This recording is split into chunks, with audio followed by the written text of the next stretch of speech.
And this is our second short webinar looking at what happens if you have to switch to your home learning timetable, which of course you'll need to do so if your whole year group is isolating at home for 14 days.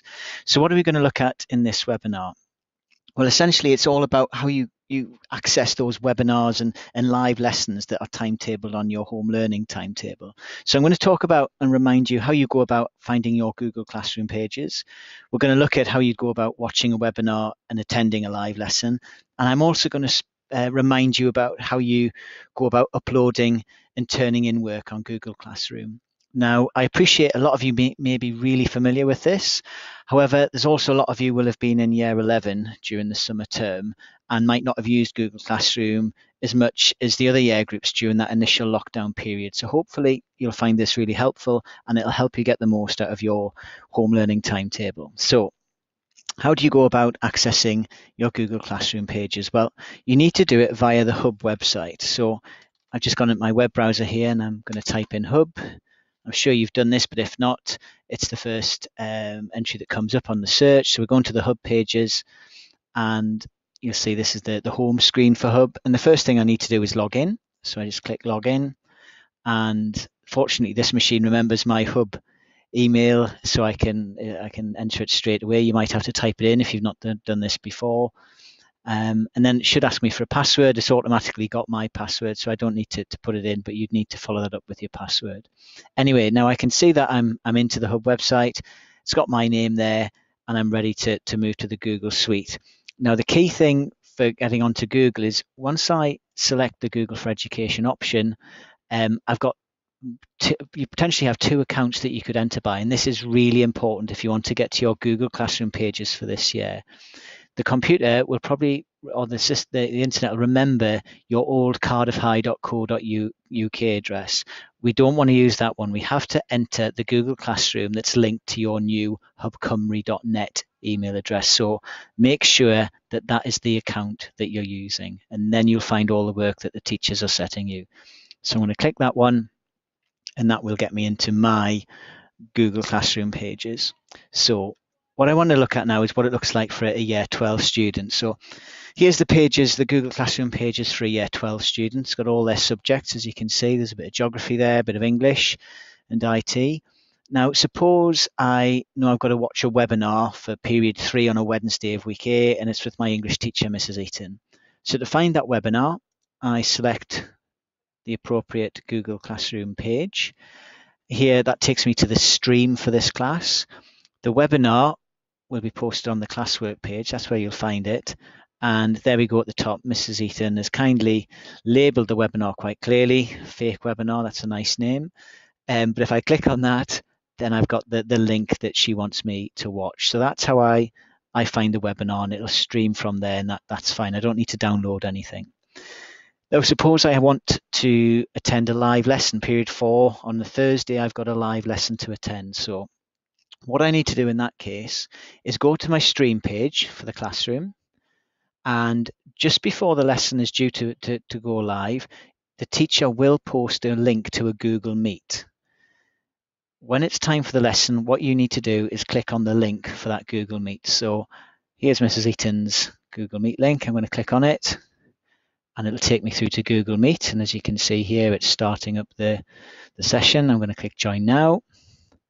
And hopefully we'll go to Mrs. Eaton's classroom, or in this case, it might be her office. She's not got her camera on at the moment, but that hopefully we would have seen Mrs. Eaton there, and she can run the lesson with us and ask us questions about a streetcar named Desire. So I'm just going to hang up on that call. Yes, it was really good. And go back to my classroom. So that's how I would find the live lesson and attend the live lesson. Now, the last thing I wanted to show you is how you go about turning in a piece of work, because there's more than one way to do it, but there's certain ways that are the ones that your teachers need you to do. So let's say we've got an assignment here, and we're going to do an analysis of Blanche from scene 1, and we're going to look at this assignment. So let's view the assignment. Now, this is where I can submit my work. So let's say I know what the assignment is, and I want to add my word process document or whatever it is. I can select the add or create and then search my my computer for a file or my Google Drive for the file and upload it and click hand in, and that sends that piece of work to my teacher. Alternatively, in this case, what Mrs. Eaton has done is set up a doc within Google, and there's the outline of the work that she wants us to do. And actually, she wants us to write our answers in this document. So I say this is my drafted answer. Make sure I can spell answers correctly. So there we go.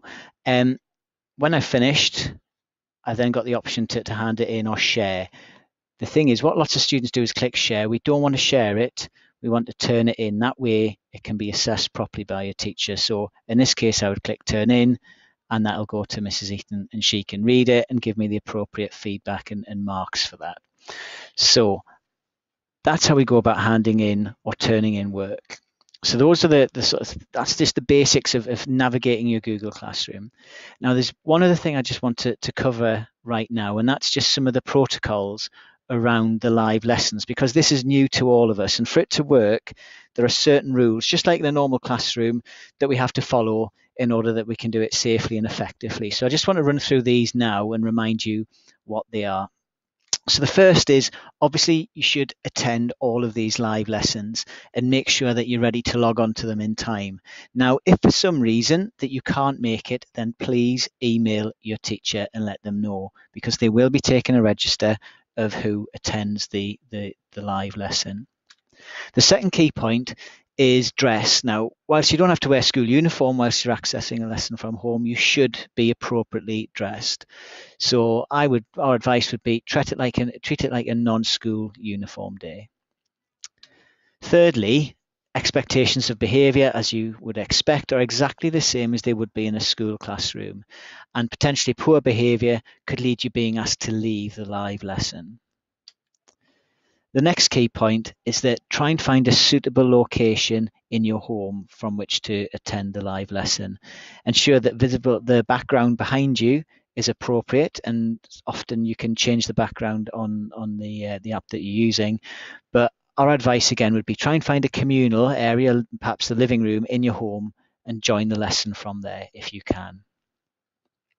Next, like you would at school, be prepared for the lesson. Have your exercise book, your pens, pencils ready, so that you don't have to delay and go and look for them whilst the lesson started, because your teacher will most likely ask you to make some notes and write things down as the lesson progresses. The other thing is, and again, it's obvious, but we all forget it, make sure your iPad or laptop or whatever you're using has sufficient battery charge, or you're connected to a power socket.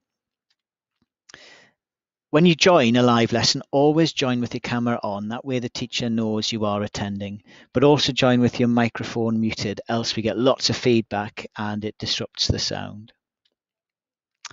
And then once your attendance has been recorded, your teacher will explain how that particular live lesson will run. So you might be asked to contribute in different ways, answer questions, write things down, work with others. But during the period of the lesson, you might need to turn your camera off and your microphone on or off. But again, your teacher will guide you through this. And finally, in line with Welsh Government guidance for how we can do this effectively, all these live lessons will be recorded. Okay, so that's quite a lot I've covered there, and I said it was a short webinar, but what do I want you to remember? So the first is, make sure you access your Google Classroom pages using Hub, and make sure you use your Hub email address when doing so. If you can't see your Google Classroom pages for your subjects, it's likely that you've used your old cardiffhigh.co.uk email. Don't use that one. Make sure you use the email and login that ends at hubcymru.net.